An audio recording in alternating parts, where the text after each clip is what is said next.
Muy bien, muy buenas tardes, bienvenidas y bienvenidos a este espacio de conversación que se suma a la estrategia de comunicación que desde la Red Jesuita con Migrantes Continental iniciamos desde la semana pasada, donde queremos compartir con más personas cómo entendemos la realidad en que viven en las Américas las personas migrantes.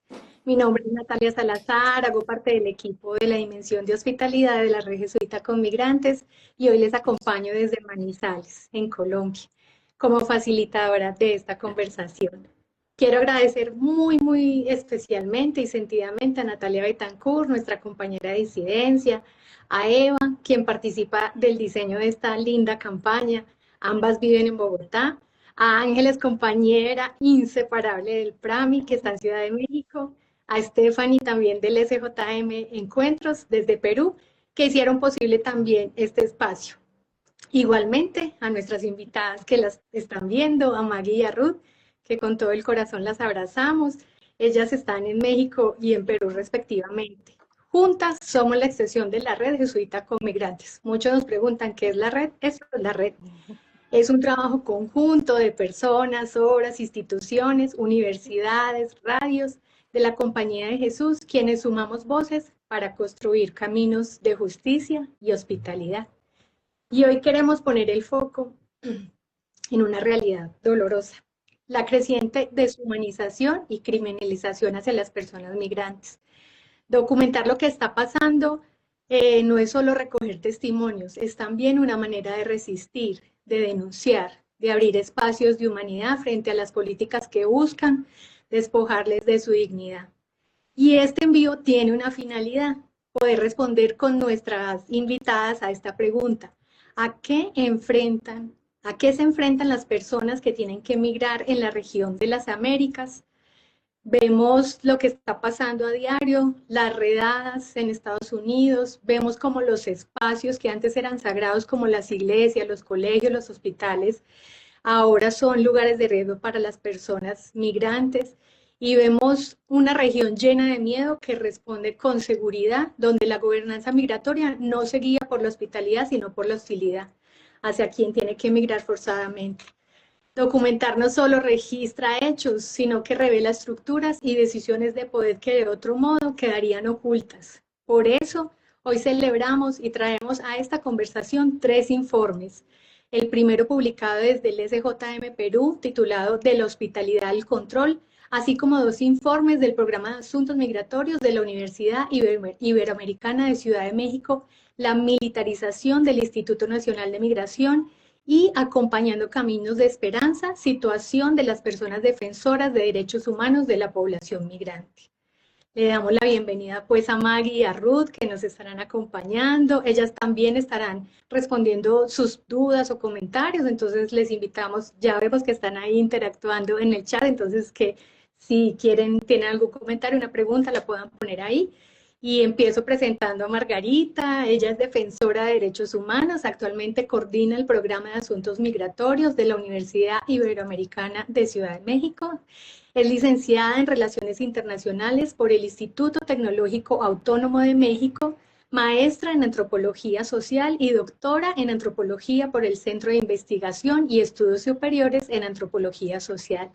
Ha trabajado con personas migrantes en México, especializándose en el trabajo con mujeres migrantes centroamericanas desde un enfoque de género feminista. Y Ruth Huarancá, tiene formación en Derecho y es maestranda de Estudios de Género de la Pontificia Universidad Católica del Perú. Actualmente es especialista de incidencia política de Encuentros Servicio Jesuita Migrantes del Perú. Ella cuenta con estudios en Gerencia Social Ignaciana, Incidencia Pública, y ha sido becaria de programas formativos feministas. Tiene más de 5 años de experiencia en el trabajo con y por la población en movilidad humana. Entonces, ya para entrar en materia, la primera pregunta sería para Maggie. Maggie, ustedes elaboraron un informe llamado "La militarización del Instituto Nacional de Migración", en el que documentan cómo esta institución, que debería tener un carácter civil, ha adoptado de manera progresiva una lógica militar.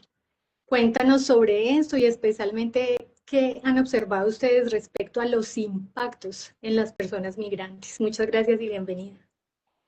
Muchas gracias, Nati, muchas gracias, Ruth, también por estar acá compartiendo el espacio. Es un gusto para mí estar en esta conversación con ustedes. Y bueno, pues sí, primero respondiendo a tu pregunta, Nati, decirles que en el programa, junto con el programa de seguridad ciudadana, también de aquí de la Ibero Ciudad de México, hicimos este informe que lo publicamos el año pasado, justamente con la intención de documentar qué es lo que está sucediendo en el Instituto Nacional de Migración de México, que pues en nuestro país es la institución encargada de la implementación de la política migratoria.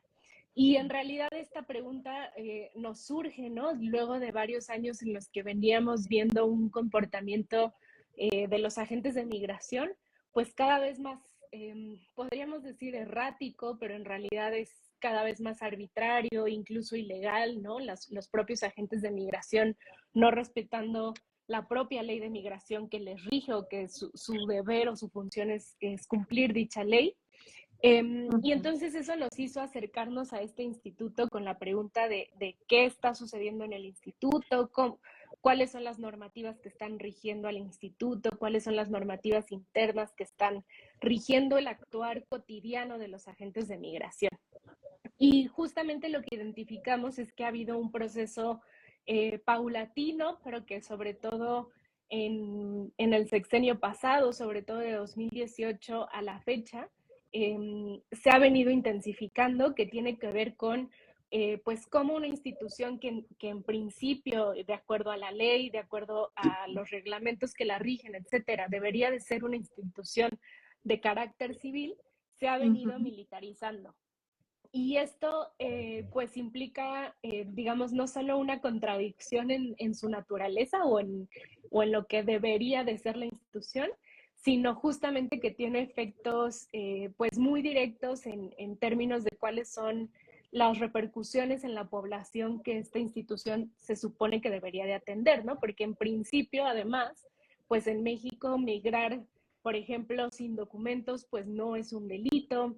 El instituto debería de regirse por esta ley de migración, que en México es una ley garante de derechos, que provee, o bueno, prevé más bien que los agentes de migración deberían de facilitar el acceso de las personas pues a ciertos procesos de regularización migratoria, garantizar el acceso a la salud, al trabajo, a la educación. Digamos, la ley de migración prevé un acceso pleno de derechos para las personas sin importar su situación migratoria. Entonces, una institución que debería de garantizar esto para una población que además cada vez está pues en mayor situación de vulnerabilidad, ha venido pues adquiriendo, tomando una lógica militar. Y esto, digamos, lo investigamos y lo documentamos a partir de varios indicadores que tienen que ver con, en primer lugar, que cada vez más los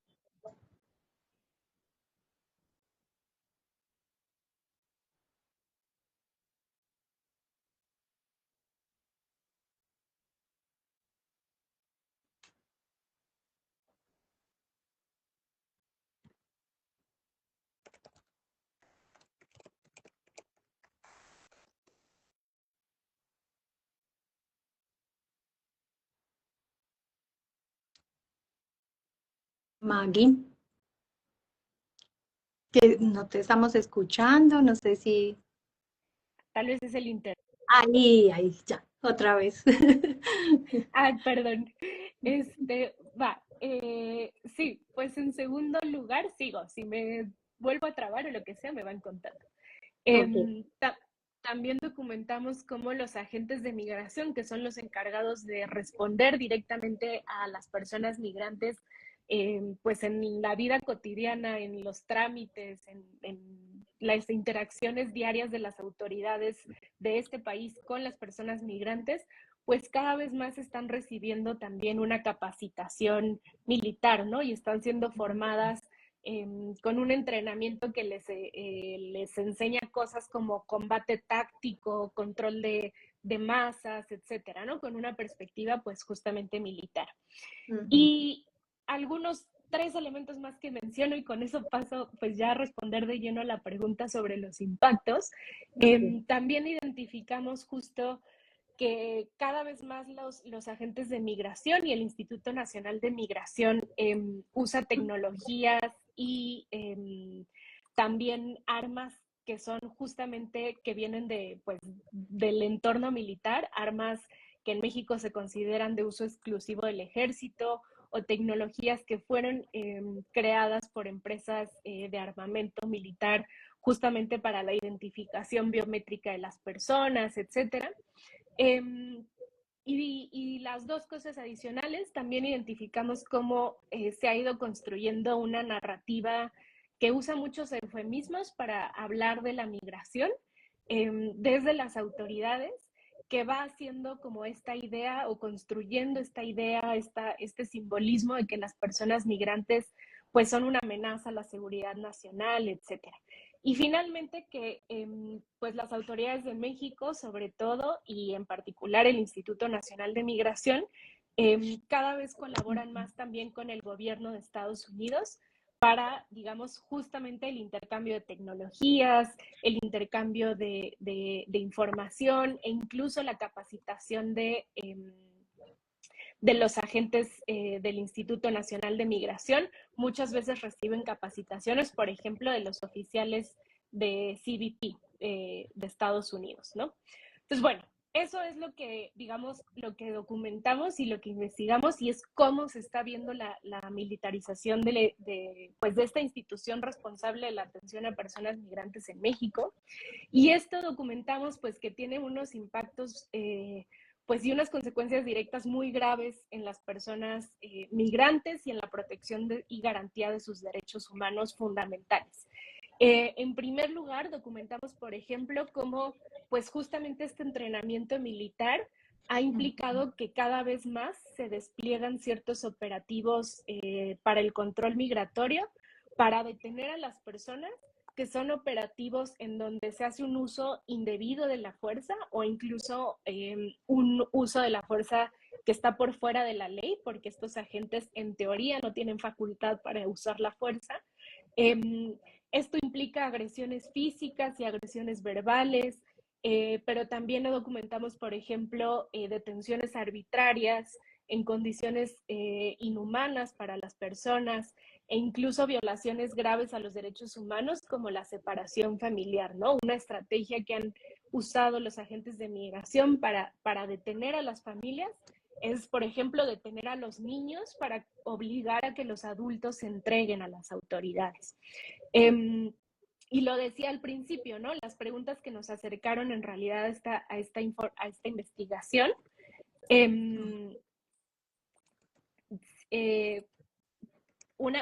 Sí me siguen escuchando, ¿verdad? Sí, sí, sí, Ah, súper bien. buenísimo. Súper. Una de las preguntas que nos acercaba a la investigación, pues es justo que cada vez más el actuar de las autoridades es este actuar arbitrario, discrecional e incluso ilegal, ¿no? Y esto que está relacionado con la militarización en la medida en la que cada vez más los temas de política migratoria se catalogan como asuntos de seguridad nacional con esta perspectiva militar, pues cada vez más también, digamos, la rendición de cuentas de las autoridades, los mecanismos de transparencia, etcétera, se van cerrando con esta justificación de que son temas de seguridad nacional, y entonces, pues el actuar de las autoridades digamos, se amplía esta zona gris para que las autoridades puedan actuar de esta manera, pues discrecional, arbitraria e incluso ilegal, ¿no? Por ejemplo, otra de las cosas que documentamos de los impactos, pues tiene que ver con el perfilamiento racial de las poblaciones migrantes, ¿no? Esta lógica militar también hace que las autoridades utilicen estas prácticas que son discriminatorias, que atentan contra derechos humanos fundamentales, justamente como el principio, pues, de no discriminación, para arbitrariamente detener a una persona por su aspecto físico, y con ello considerar que puede ser una posible persona migrante en condición o situación irregular, ¿no? Y entonces, digamos, de esta forma lo que vemos es cómo, pues lo que en teoría debería de ser procesos administrativos como la regularización migratoria o incluso una política de protección de derechos para las personas en situación de vulnerabilidad, como las niñas, niños, adolescentes migrantes, que de acuerdo a la ley de migración deberían de velarse por el interés superior de la niñez, protegerse sus derechos, etcétera, pues en realidad se transforma en un proceso punitivo y de criminalización en el que pues de antemano se asume que las personas son una amenaza, están cometiendo un delito, etcétera, lo cual además pues no es cierto, no tiene un fundamento, ¿no?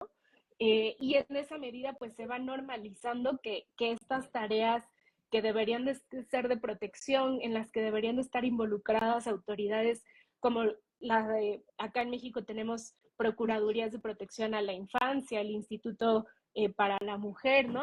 Autoridades que tienen un enfoque de protección de la población en situación de vulnerabilidad, pues en realidad cada vez tienen menos injerencia en estas políticas migratorias y cada vez más pues son las estructuras y las instituciones militares las que van permeando pues la toma de decisiones y el actuar concreto de estas autoridades, ¿no? Y bueno, pues con eso quisiera decir que cerrar con la idea de que además todo esto está, pues digamos, esta idea de militarizar y de tener un enfoque de seguridad sobre las políticas migratorias, pues está basado en una hipótesis que hoy sabemos que no es cierta, ¿no? Que es que pensar que aumentar la dificultad para que las personas migren va a hacer que dejen de migrar. Y más bien lo que sí tenemos evidencia y lo que tenemos documentado es que justamente estas políticas pues más bien profundizan las situaciones de violencia y de vulnerabilidad a las que se enfrentan las personas, ¿no? Por ejemplo, utilizamos datos de la Comisión Nacional de Derechos Humanos, que son datos oficiales de las propias autoridades de México, para evidenciar cómo a partir de que hay este incremento, digamos, en esta lógica de militarización del Instituto Nacional de Migración por acá, pues aumentan las quejas ante las autoridades por violaciones a derechos humanos, ¿no? Y por dar una idea, por acá tengo unos numeritos, solo entre 2016 y 2023, que es más o menos el periodo en el que estudiamos pues cómo se fue dando este proceso de militarización, identificamos 70 recomendaciones de la Comisión Nacional de Derechos Humanos al Instituto Nacional de Migración, en las que se documentaron, la Comisión Nacional de Derechos Humanos documentó 11 casos de tortura, 24 casos de tratos crueles, inhumanos y degradantes, 3 casos de violencia sexual y al menos 9 muertes de personas migrantes bajo custodia. Entonces, digamos, estos son los impactos concretos en la vida, en la integridad, en la dignidad, en la protección de los derechos de las personas migrantes, pues justamente de impulsar políticas de este carácter. Y bueno, con eso cierro por ahora. Ay, gracias, Maggie, muchas gracias. Y bueno, también es una invitación a leer el informe. Más adelantico ponemos dónde lo podemos encontrar. Ahora, Ruth, en el informe de la hospitalidad, el control, securitización de la migración en Perú, ustedes detallan diversas acciones de militarización contra las personas migrantes que se ejercen desde el Poder Ejecutivo y la Policía Nacional del Perú. Y cuentan cómo esta lógica permea también a los medios de comunicación, que yo creo que también lo vemos en todos nuestros lugares, lamentablemente. Háblanos de ellos y de ello y de ese impacto en los derechos de las personas migrantes y bienvenida a este conversatorio. Gracias, Nati, gracias, May, también por el espacio. Primero verificar que me escuchen y me vean porque tenía problemas con la conexión. Sí, perfecto.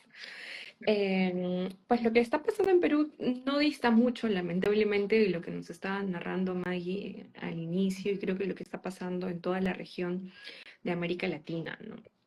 Siento yo que, por lo menos aquí en Perú, la particularidad que se ha dado con el aumento de los discursos de securitización y de criminalización también, ha estado a la par como en un círculo vicioso con los medios de comunicación, porque empieza a tener la narrativa de la inseguridad, porque lamentablemente el Perú está viviendo una crisis de seguridad ciudadana bastante grave, eh, de extorsiones, de muertes bastante graves que no habíamos nosotros, digamos, vivido anteriormente, y que lamentablemente este escenario se ha utilizado también para encauzar o al momento de identificar.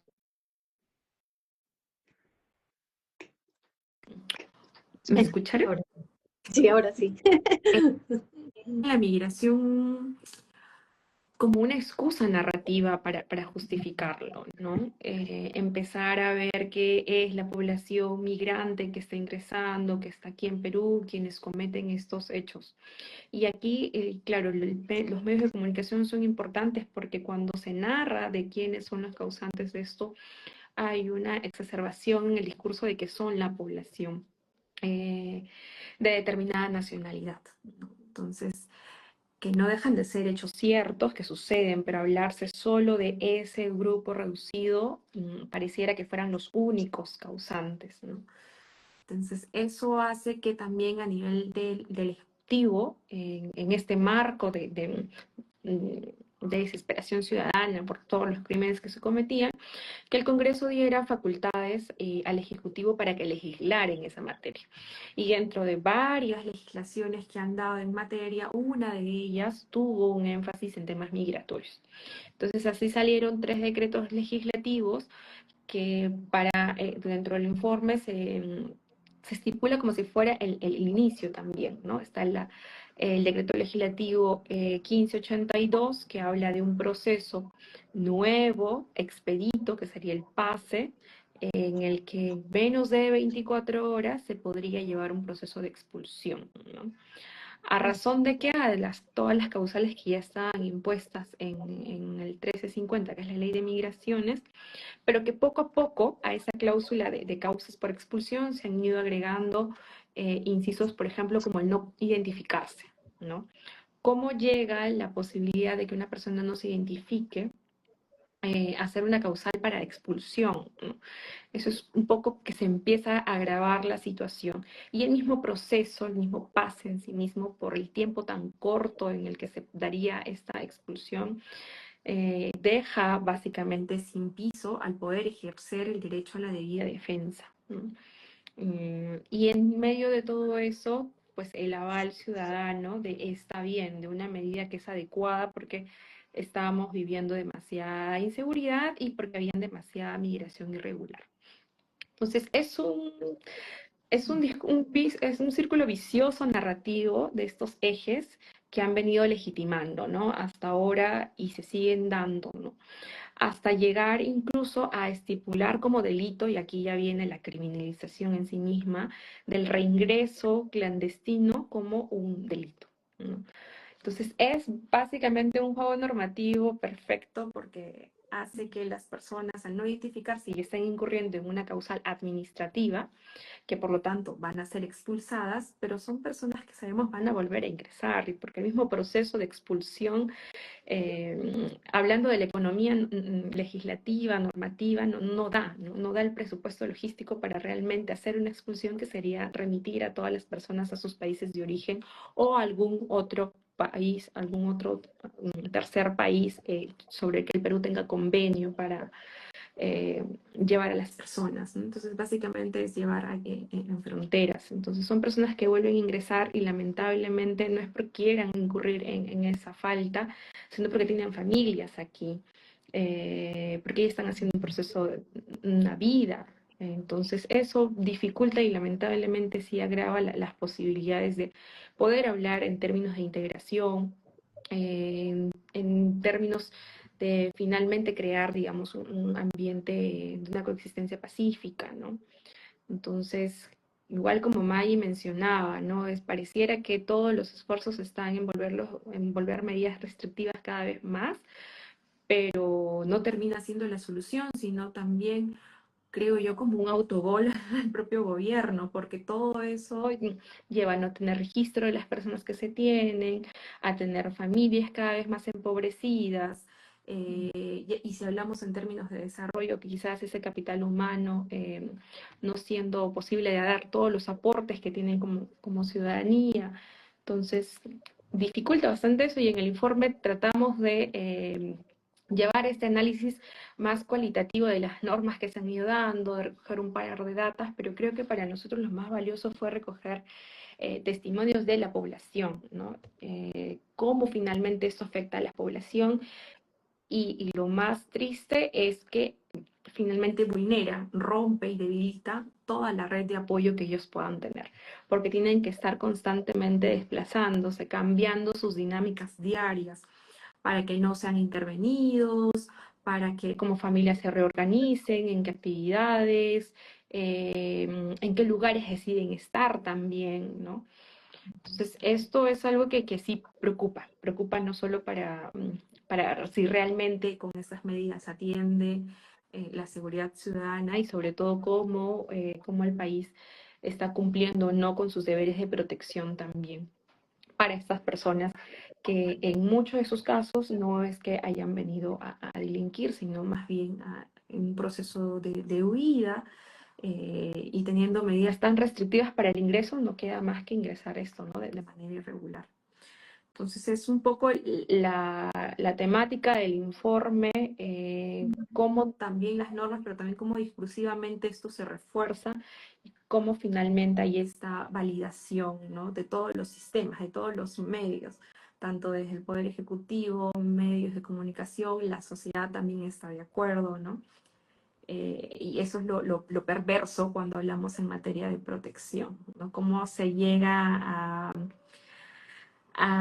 se impregna tanto el discurso que ya pareciera que los nichos de duda, que los márgenes de error frente a esa lógica no existiera, y por eso es importante espacios como estos, ¿no? Donde podamos visibilizar las situaciones, donde nos preguntemos también, ¿no? ¿Qué retos, o sea, qué se está dejando de lado cuando hablamos solo en temas de seguridad a nivel de protección, ¿no? ¿Qué estamos dejando de lado?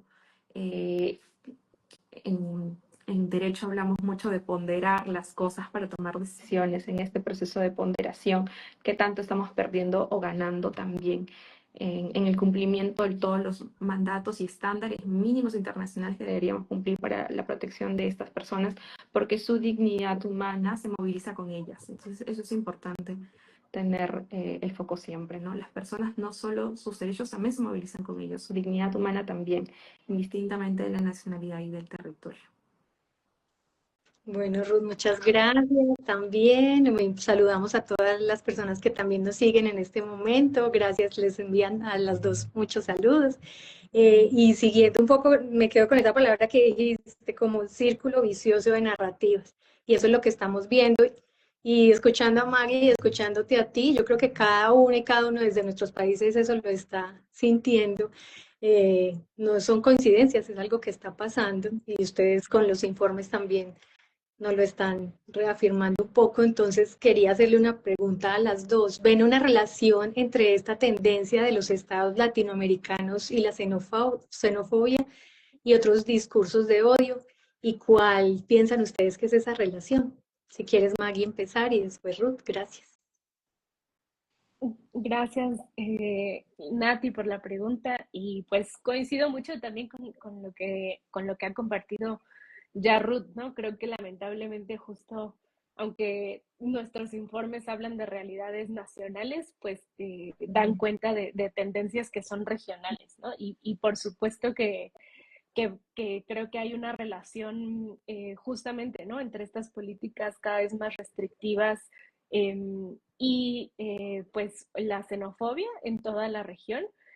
Al menos en el caso de México, justamente hemos identificado, y esto lo narramos en el otro informe sobre defensores de migrantes, pues justo como las comunidades locales en donde se encuentran los espacios de acogida, de atención a las personas migrantes, en los últimos años se han vuelto espacios hostiles y lamentablemente, por ejemplo, una comunidad de vecinos en la que en la que se encuentra un albergue que hace algunos años era muy solidaria con las personas migrantes, pues en los últimos años cada vez más ha venido rechazando a las personas migrantes. Y en nuestro informe del Instituto Nacional de Migración justo hablamos una parte de esto, de cómo la militarización también implica pues como una construcción simbólica de quiénes son las personas migrantes, ¿no? Y más allá de dar cuenta de la realidad, ¿no? De dar cuenta de que lo que ya decía Ruth, ¿no? Son personas con necesidades de protección, en situación de vulnerabilidad, familias, mujeres, niños, eh, personas que, digamos, a las que les correspondería una respuesta de protección desde el Estado y desde las autoridades, pues cada vez más estas políticas desde esta perspectiva de seguridad, pues en realidad también alimentan como este imaginario o este marco simbólico de que eso, de que las personas son una amenaza a la seguridad, de que las personas cuando llegan incrementan la inseguridad, etcétera. Y justamente lo que decía Ruth, ¿no? Como este círculo vicioso en el que entonces esta construcción simbólica también termina justificando estas propias políticas, ¿no? Entonces esto va como cerrando el círculo y lamentablemente teniendo estos efectos pues adversos en las comunidades de acogida. Solo para cerrar, quisiera decir que también acá en México, Oxfam México hizo un informe sobre esto, sobre la percepción y las narrativas alrededor de las personas migrantes, y justamente lo que concluyen es eso, ¿no? Cómo estas políticas desde México cada vez más agresivas, más represivas hacia la migración, pues socialmente se interpretan eso como como que la migración es una agresión, ¿no? Y entonces activan estas respuestas de rechazo, de miedo, que pues creo que estamos viendo muy vigentes ahora, pues en todo el continente, ¿no? No solo en la región de América Latina. Y bueno, frente a eso, pues es muy preocupante la realidad en la que nos estamos parando, pero también creo que es muy necesario pues voltear a ver a las personas migrantes, a las personas que están en el acompañamiento cotidiano 24/7 y también visibilizar y dar cuenta pues de quiénes son, qué hacen, cómo lo están haciendo, porque justamente eso ayuda a combatir estos estigmas y estos prejuicios en los que se basan estas narrativas y esta estigmatización, ¿no? Eso. Gracias. Sí, hay una vinculación bastante fuerte y diría directamente proporcional en los efectos que se dan de esas medidas con la estigmatización de las personas, ¿no? Y creo que lo grave de eso es justo lo último que les mencionaba, es que se pone en juego la dignidad de la persona. Algo que es o sea, es tan nuclear en la vida de cada uno de nosotros, en medidas como estas, en medidas tan securitistas, es como si se pudiera decidir o no quién tiene la capacidad a que se le respete los derechos o no, ¿no?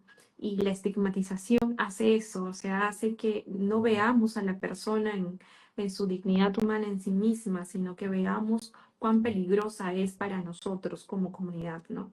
Y crea eso, crea un nosotros y crea un ellos. Y ahí como antropóloga lo debe saber como con mayor claridad, que es justamente lo que se busca hacer, ¿no? O sea, para justificar todo este campo normativo, se tiene que crear un ellos y un ellos peligroso y un ellos que puede ir en contra de nosotros mismos. Entonces ya no es un ver a la persona en todas las necesidades y en toda la situación que está, sino es comparar cuánto todas esas necesidades puede ser peligroso para nosotros, ¿no? Y creo que esto es algo que lamentablemente no se da solo en campos migratorios, sino que se está dando en todos los niveles de vida. Si vemos las medidas en torno a comunidades LGTBI, si vemos en torno a las medidas para mujeres, o sea, hay un retroceso sistemático de los derechos a nivel general. Pero claro, teniendo una mira interseccional, debemos ver qué es la población refugiada inmigrante la que más riesgo tiene, ¿no? Porque a todas las demás consideraciones se suma una estigmatización basada en su nacionalidad. Y aquí el juego de nación es fuerte, porque es como si al no ser ciudadano, no ser ciudadana de este territorio, estás excluido de cualquier sistema, incluso del sistema de justicia.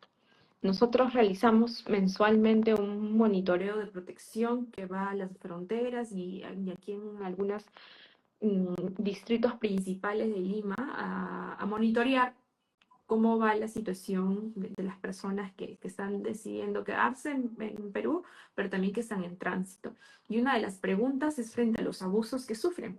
Y bueno, se enumeran N abusos, pero cuando se les pregunta si deciden ellos y ellas denunciar o no estos hechos, los porcentajes son abismalmente grandes entre la población que decide simplemente no hacer nada. O sea, hablamos de un 70% para arriba de población que frente a algún abuso decide no hacer nada.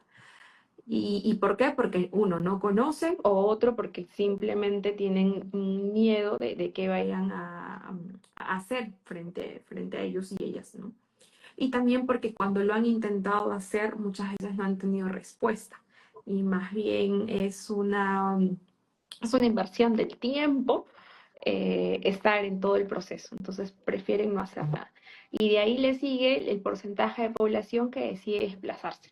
Es decir, decide moverse de la localidad en la que está. Y eso también, nuevamente, ¿no? Lleva incluso a una doble vulneración porque se están desplazando internamente. Entonces ya hablamos de una población que el proceso migratorio en sí mismo y al adecuarse en una localidad les ha debido de llevar mucho tiempo encontrar una casa o decidir quedarse en cierto distrito o comuna.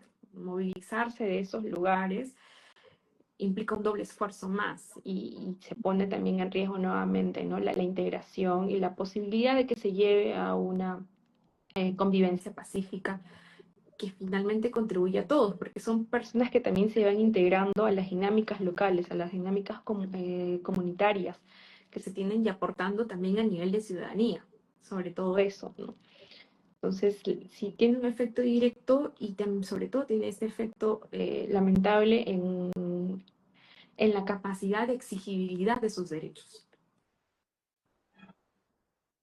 Muchas gracias a Rudia Maggie. Y bueno, mm, después de, de todo esto también le damos un poquito la vuelta y encontrar también como esos caminos de esperanza que también las personas migrantes nos muestran, porque ellos son la esperanza viva, que no todos los días nos enseñan cosas. Entonces, hacerles como esta pregunta: ¿qué acciones pueden hacer o ustedes han identificado qué acciones las personas realizan desde lo cotidiano y que están resistiendo ante estos escenarios hostiles de la gobernanza migratoria? Si nos pueden dar un ejemplo o contarnos algo las dos. Entonces, si quieres, Maggie, empezar otra vez. Gracias. Pues sí, yo diría de tres cositas, ¿no? Una primera cosa que creo que nos enseñan las personas migrantes todos los días es justamente a hacer comunidad, ¿no? O sea, las personas justamente frente a todas estos retos, estas violencias, estas violaciones permanentes a sus derechos que enfrentan en toda la región, siempre vemos cómo pues eso, ¿no? Las familias se organizan en el tránsito, comparten los recursos, ¿no? Hay como estas, pues, pues sí, también estas lógicas y estas prácticas muy cotidianas de ayuda mutua, de colectivizar los recursos, de buscar apoyo entre ellas y ellos y con otras por los lugares por los que van pasando o a los lugares a los que van llegando.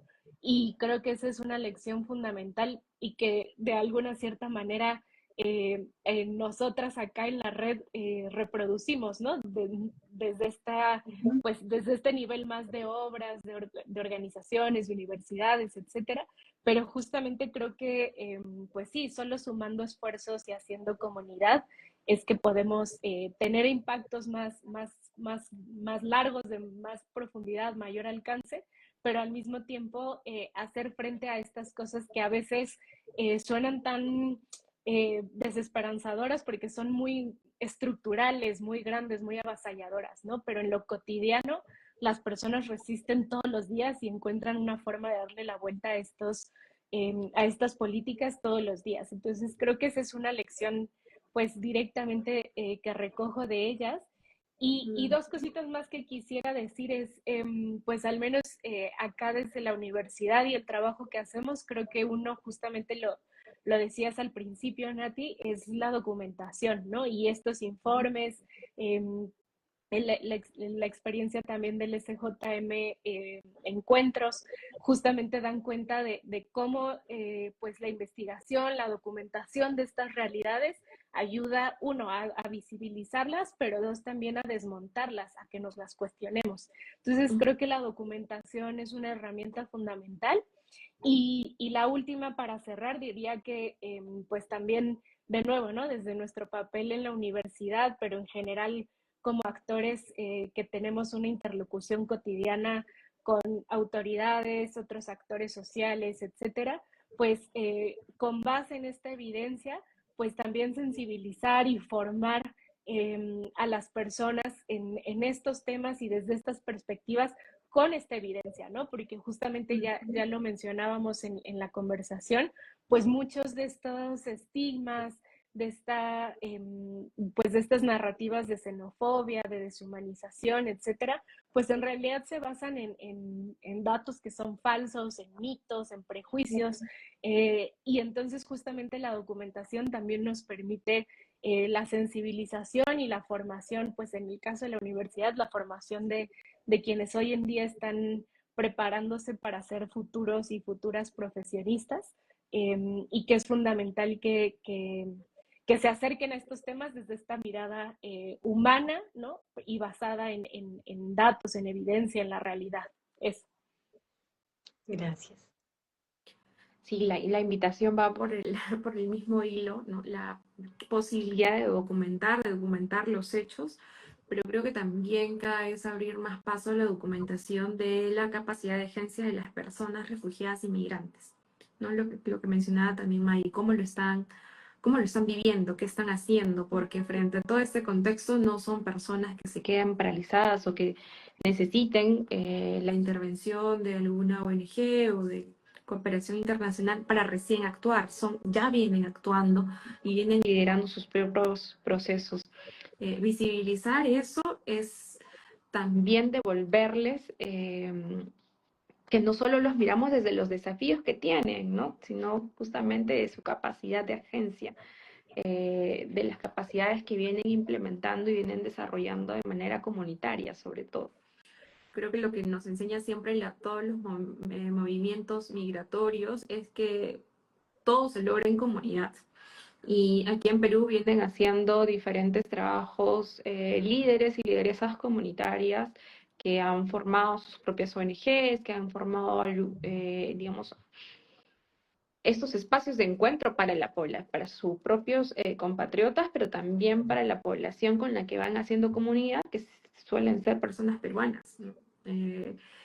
Cómo brindar esos servicios para todos sin nacionalidad es algo que ellos y ellas lo vienen realizando. Sabemos eh,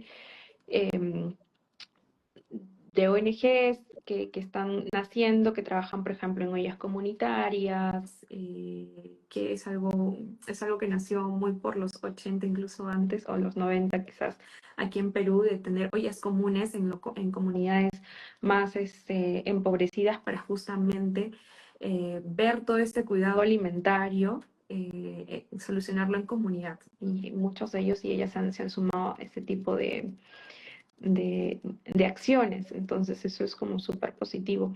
Y lo otro también es poder ir abriendo los espacios de toma de decisiones y de incidencia para ellos y ellas, ¿no?